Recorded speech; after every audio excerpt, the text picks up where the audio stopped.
Miss হবে না আপনার পছন্দের টিভি শো। দেখুন জি5 অ্যাপে একদম ফ্রি।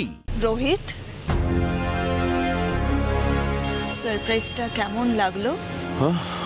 এই যে লাইভ মিউজিক, ডিনার, এগুলো অ্যারেঞ্জ করলাম তোমার জন্যে।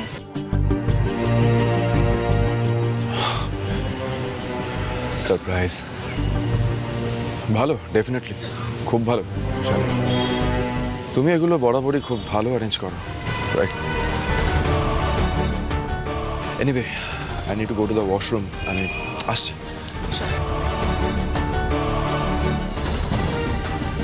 আরে অংশদা, আরে তুমি এখানে?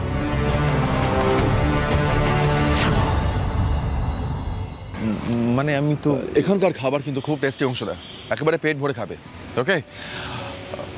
ফুলকির অবশ্য এখন এসব খাওয়া দাওয়া বোধহয় ঠিক হবে না। ওর তো পরের লেভেলের ম্যাচগুলো শুরু হবে। এখন তো স্পেশাল ট্রেনিং, স্পেশাল ডায়েট এসবের মধ্যেই থাকতে হবে, তাই না?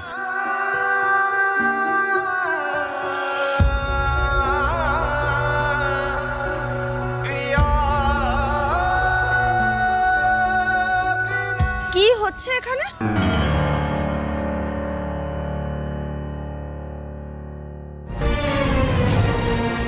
ফুলকি, তুমি এখানে? তোমার তো সুপারস্টোরে থাকার কথা ছিল। এখানে তুমি ভাইয়ের সাথে গল্প করছো? ভাই, তুমি কি চাও বলো তো?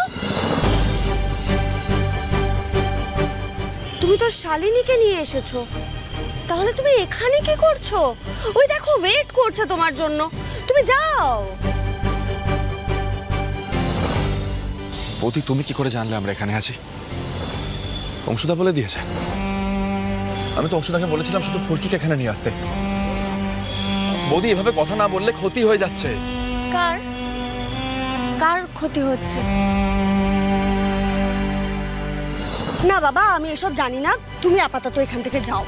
দেখো, ওয়েট করছে তোমার জন্য। তুমি রাতের খাবারটা খেয়ে নাও। আমি তো বাড়িতে চিকেন কষা বানিয়েছিলাম, তুমি তো খাবে না নিশ্চয়ই। ফুলকি খেয়ে নেবে, ও ভালোবাসে। তুমি যাও, ওয়েট করছে, যাও যাও যাও।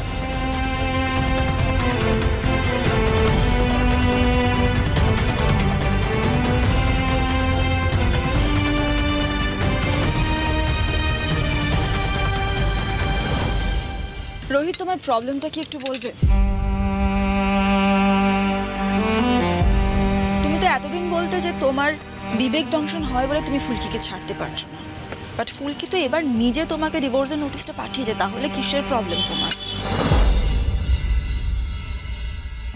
পারমিতা, আমি আসলে জানতাম না যে রোহিত শালিনীকে নিয়ে এখানে আসবে। তাহলে আমি ফুলকিকে নিয়ে... তোমার কি বোধ বুদ্ধি সব লোপ পাচ্ছে দিনে দিনে? না মানে, তুমি একবারও আমাকে ফোন করে জানাবে না যে ভাই তোমাকে ধরেছে ফুলকির নাগাল পাওয়ার জন্য? এতটা ভোলা ভালা হলে হয় না। তুমি জানো বাড়িতে একটা লড়াই চলছে। ফুলকি, কি হলো? তুমি কথা বলছো না কেন? আচ্ছা ঠিক আছে, বাড়ি চলো।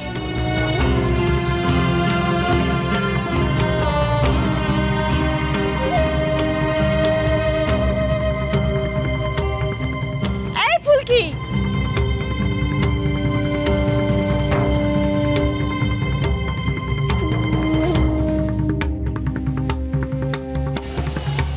বাঁচা গেছে। রোহিত, একটা কথা বলবো? আমার মনে হয় এবার তোমার ফুলকিকে নিয়ে বিবেক দংশনটা বন্ধ করা উচিত। আমরা তো ফিউচার প্ল্যানিং করবো নাকি? এবার তো বিয়ের ডেটটা ফিক্স করা উচিত রোহিত। তোমার যদি অসুবিধা থাকে, আমরা কয়েক মাস ওয়েট করে যাচ্ছি, আমার কোনো প্রবলেম নেই কিন্তু তাতে। একেবারে তোমাদের ডিভোর্সটা হয়ে যাক, তারপর...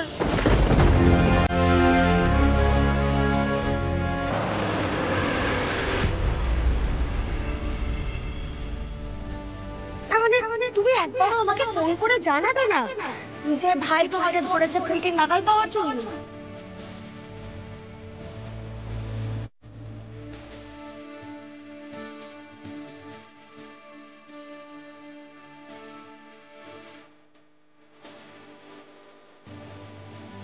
স্যার কি আমার ইচ্ছে করে ওগুলো দেখাচ্ছিল? দিদিদের কথা তো সেটাই মনে হলো। স্যার আবার শালিনী ম্যাডামের সঙ্গে খাবারও খাচ্ছিল। স্যার তো বাইরের খাবার খেতে একদম পছন্দ করে না, কিন্তু শালিনী ম্যাডামের সঙ্গে দিব্যি খাচ্ছিল। কেন খাবে? ও মা কালী, ফুলকি দাস তো কিছুই খেতে পারলো না। সব মিলিয়ে না আমার অসহ্য লাগছে। এটা ঠিক যে আমি স্যারকে মুক্তি দেওয়ার কথা ভাবছি, কিন্তু তা বলে চোখের সামনে এসব দেখা যায় নাকি? আরে বাবা, ফুলকি দাস নিজে মন গড়া কথা ভাবে, সেটা আলাদা বিষয়।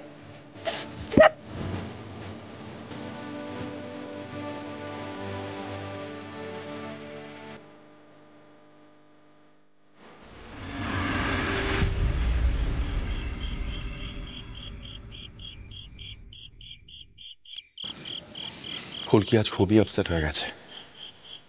বেশ হয়েছে, যেমন পাকামি করা, কিন্তু ক্যাফে তো ওর সাথে আসল কথাটাই বলা হলো না।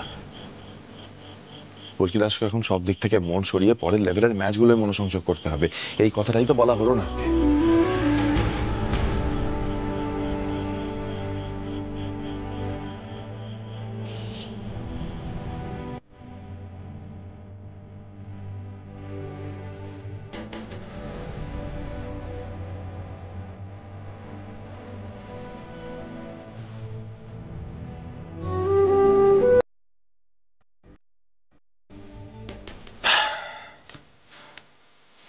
কি অবস্থা হয়েছে আমার, নিচের বাড়িতে চোরের মতন মই বেয়ে উঠতে হবে নাকি আমায়? কিন্তু উপায় নেই তো আর। সঙ্গে দিয়ে গেলে ওই বিখ্যাত ধানু কি পিয়াল সর্দার তমাল দাদা সবাই আমাকে উঠিয়ে দেবে না, দেখা করতে দেবে না ফুলকির সাথে। সার্কাস চলছে আপনার ননসেন্স গুলো।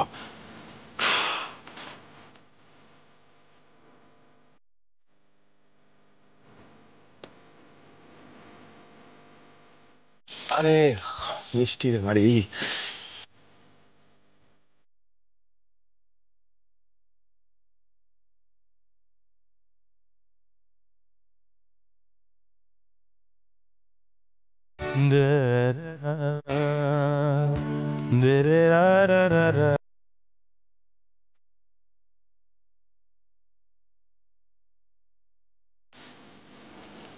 কি হচ্ছে এটা? রোহিত রায় চৌধুরী মই পেয়ে বাড়িতে উঠছে, দেখতে হচ্ছে তো ব্যাপারটা। এভাবে হঠাৎ চোরের মতো বাড়িতে ঢুকছে কেন? জি5 ডাউনলোড করুন আর সব এপিসোড দেখুন একদম ফ্রি।